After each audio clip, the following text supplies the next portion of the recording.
রানিয়া ঈদের গিফট নিয়ে আসলো, আর কি কি আনলো সবকিছুই থাকবে এই ব্লগে। আজকে সকাল সকালই হচ্ছে রানিয়া চলে আসছিল রানিয়ার আম্মুকে নিয়ে। সকালবেলা ঘুম থেকে উঠেই দেখি আমার ফোনে এতগুলো কল। তারপর আমি মেহরুনকে ফোন দিয়ে জিজ্ঞেস করলাম যে কি হয়েছে, কোনো সমস্যা হয়েছে কিনা। বলতেছে না, তোদের বাসা খুঁজে পাচ্ছি না, কি একটা অবস্থা, মানে লোকেশনটা ওর কাছে ছিল না, এর আগে আসছিল বাট মনে নাই। তো তারপরে আমি উঠেই তাড়াতাড়ি করে ফোন দিই, তারপর বলতেছে আমরা এখনো রাস্তায় আছি, কোন জায়গায় আমাকে বল। তারপর হচ্ছে মামাকে বললাম, মামা নিয়ে আসলো। তো আজকে রানিয়া এসে মানে এত বেশি আয়েশের সাথে খেলাধুলা করতেছিল, ওর একদম যেতেই মন চাইতেছিল না। আর সবার লাস্টে একটা মজার কাহিনী হয়েছে, সেটা হচ্ছে আমাদের বাসায় তোমরা দেখবা কি আমাদের খাটের কোনায় কিন্তু একটা গরু আর হচ্ছে একটা ছোট্ট বিড়াল থাকে, যেটা হচ্ছে রিয়া সবসময় রাখে। তো সেইখান থেকেই হচ্ছে আজকে রিয়ার সেই বিড়ালটা নিবে। আমরা রানিয়াকে আমাদের বড় যেই টেডিটা আছে সেটা বলতেছি যে এটা তুমি নিয়ে যাও, কিন্তু নিবে না। সেটা নিবা, রিয়াও দিবে না। মানে কি যে একটা অবস্থা আজকে হয়েছে, ওই মুহূর্তে যদি ক্যামেরা অন থাকতো তাহলে তোমরা দেখতে পারতাম। কিন্তু তাদের এত কান্নাকাটির মধ্যে আমাদের আর মনেই ছিল না যে একটু ভিডিও করে রাখি যাতে তোমাদের সাথেও শেয়ার করি। তো এই যে দেখো, আয়াসও কিন্তু রানিয়াকে পেয়ে অনেক বেশি খুশি। আসলে না, আয়াস সবসময় বাচ্চাদেরকে অনেক বেশি পছন্দ করে।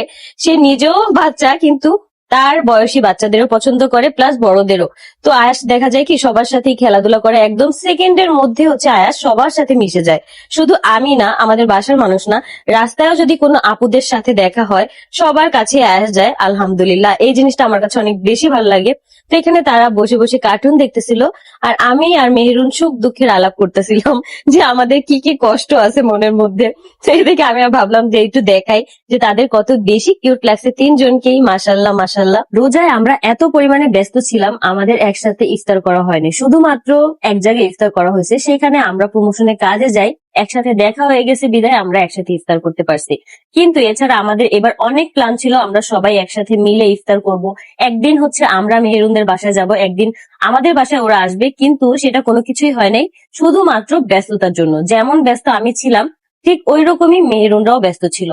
তো এই যে দেখো, এখানে হচ্ছে রানিয়া দুলু খাচ্ছে, তার কাছে অনেক বেশি ভালো লাগতেছে নাকি। মেহেরুনরা এসে আমাদের বাসায় 20 থেকে 25 মিনিটের মতো ছিল, তারপরই তারা চলে যাবে, কারণ তাদের নাকি আজকে অনেক ব্যস্ততা, তারা আবার গ্রামেও যাবে 1 সপ্তাহের জন্য, মানে বগুড়া। আসলে ঈদের মধ্যেই কিন্তু সবার একটু গ্রামের বাড়ি যাওয়া হয়, এছাড়া কিন্তু আমাদের সচরাচর গ্রামের বাড়ি যাওয়াই হয় না। আমরাও কিন্তু ঈদের পরের দিনই চলে যাব, যার কারণে অনেক বেশি আনন্দ কাজ করতেছে।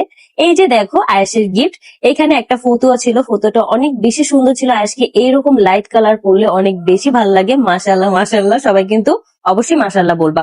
আর সাথে এখানে একটা টি শার্ট ছিল, টি শার্টটা আমার কাছে অনেক বেশি ভালো লাগছে, কালারটা এত সুন্দর। আর এইরকম ফতুয়া তো আয়েশকে সবসময় পরে, যার কারণে এটা আমার অনেক পছন্দ। এই যে দেখো কত সুন্দর। ঈদের দিনের জন্য কি তোমরা আজকেই রান্না বান্না করে রাখবা নাকি কালকেই উঠে সবকিছু করবা? অবশ্যই কিন্তু কমেন্ট বক্সে কমেন্ট করতে ভুলো